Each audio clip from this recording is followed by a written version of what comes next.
ومظاهرات يعني حابة لقى دقن وحب مظاهرات يسكو جو إلا إذن يراهدو يعني حابة اللي إذن كان دقن معناه ذو waxay tahay xuquuqdiina ha u istaagina emotions ka caadifada inta la kiciyo yaan soo bax lagu leeyahay xaaba laga dhiganin dhalinyarada Soomaaliyeed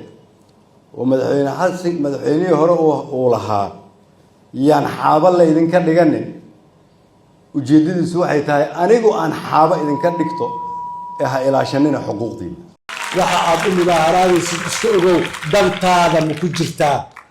amnigaaga ma ku jiraa تعليمتاada waxbarashadaada ma ku jirtaa shaqo abuuristaada ma ku jirtaa wanaagaaga ma ku jira iska hubi idinka jidadku idinka xiran yihiin idinka hooyadiin la barakaciyay idinka mushaar la'aana intaas in la idinkugu bedelo in la idin yiraahdo yaan xaaba la idin ka dhiganin macnaheedu waxay tahay xuquuqdiina ha u istaagina dhalinyarada Soomaaliyeed waxa laga rabaa marka ما aha inay xasan khayre ama madaxweyne shariif ama qolo kale difaacaan